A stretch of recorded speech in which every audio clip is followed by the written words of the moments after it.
سوال ہے یہ عظمت جاوید کی طرف سے. ریسپیکٹڈ علامہ صاحب، مجھے لگتا ہے یہ سوال یو کے سے ہے.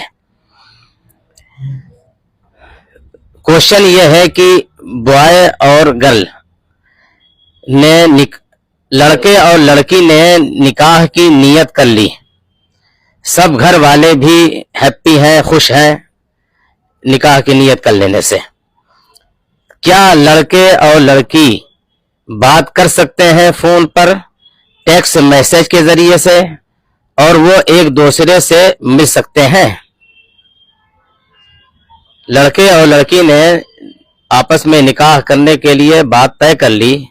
اب سوال یہ ہے کہ بات جب طے ہو گئی ہے تو اب ایسی صورت میں وہ فون پہ ایک دوسرے سے بات کر سکتے ہیں، واٹس ایپ سے ایک دوسرے سے بات کر سکتے ہیں، اور وہ ایک دوسرے سے مل سکتے ہیں یا نہیں. جیسے کہ آج عمومی طور پر باہر تو زیادہ مگر ہندوستان میں بھی یہ بیماری بہت زیادہ عام ہو چکی، اور خاص طور سے اہل ثروت کے وہاں تو یہ گناہ سمجھا ہی نہیں جاتا. پیسے والے سمجھتے ہیں کہ بس بات چیت مکمل ہو گئی تو وہ میاں بیوی ہو گئے.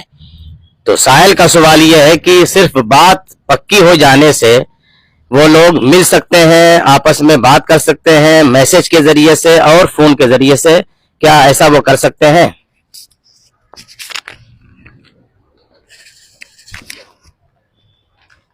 اللہ تعالی اور اس کے رسول اکرم صلی اللہ علیہ وسلم نے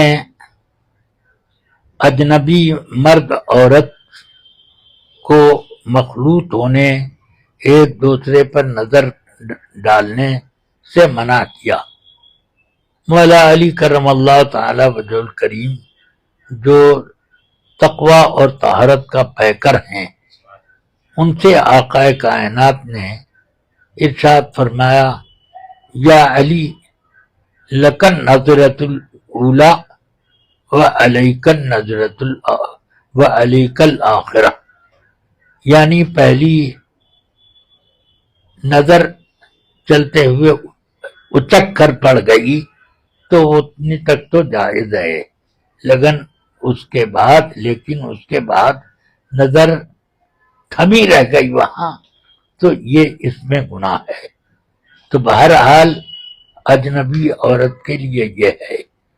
رسول پاک صلی اللہ علیہ وسلم کے صحابہ میں کئی صحابہ سے یہ حدیث مروی ہے کہ جو شخص کسی عورت سے نکاح کرنا چاہتا ہے تو اسے ایک نظر دیکھ لے تاکہ بعد میں دلوں میں کھوٹ نہ پیدا ہو، اور اس سے نکاح کے بعد دونوں کے دلوں میں محبت کا جذبہ زیادہ مضبوط ہو.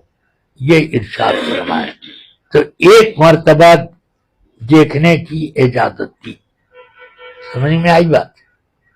تو اس طرح کئی صحابہ سے حدیثیں ہیں، اور ان سب حدیثوں کو طحاوی شریف میں امام طحاوی نے جمع کر دیا، جس سے یہ ثابت ہوتا ہے کہ نکاح کرنے کے لیے ایک مرتبہ مرد اپنے ہونے والی منکوحہ یا جس سے نکاح کا ارادہ ہے اس کو دیکھ سکتا ہے، بس اتنا، اس سے زیادہ کی اجازت نہیں. اب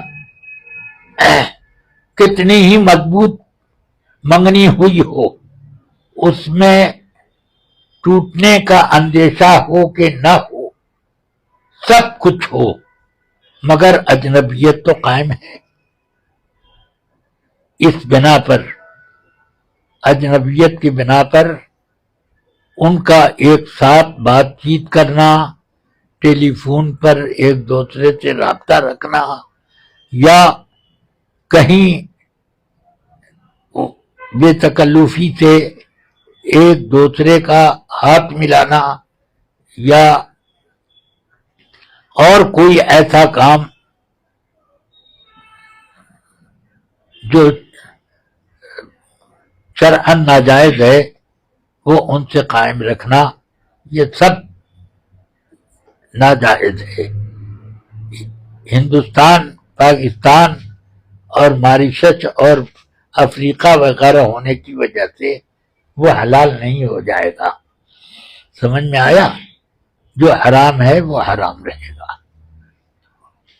میں نے تو بعض ملکوں میں ایسے دیکھا کہ رشتہ طے ہوا اور دونوں ایک دوسرے کے ساتھ رہتے ہیں، آتے جاتے ادھر ادھر گھومتے ہیں اور تنہائیوں میں بھی رات گزارتے ہیں ساتھ ساتھ، ایسا بھی ہوتا ہے، اور یہ سب سراسر حرام ہے، اور نہ جانے اس میں ارتکاب معصیت کبریٰ ہو جاتی ہے کہ نہیں، اللہ بہتر جانے، مگر یہ سب کام حرام ہے، چاہے وہ لوگوں کے مجمع میں ایک دوسرے سے ملیں اور چاہے وہ تنہائی میں ملیں، دونوں صورتیں ناجائز ہیں۔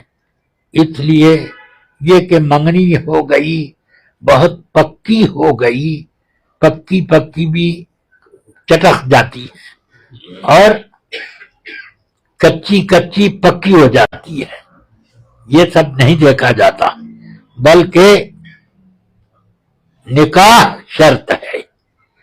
جب اللہ کی ایک عبادت فرض ہو جائے کسی عورت پر کہ اسے خانہ کعبہ میں حج کے لیے جانا ہے،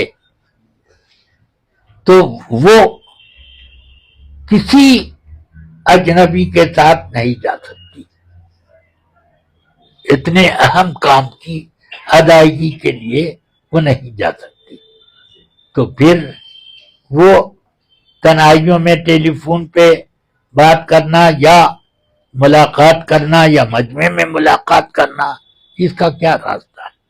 دونوں نکاح سے قبل بالکل اجنبی ہیں۔ اس لیے منگیتر منگیتری یہ سب جو ہیں، جب تک عقد نکاح نہ ہوا اجنبی ہیں، اور اجنبیوں کی طرح دونوں کا معاملہ ہے، بس۔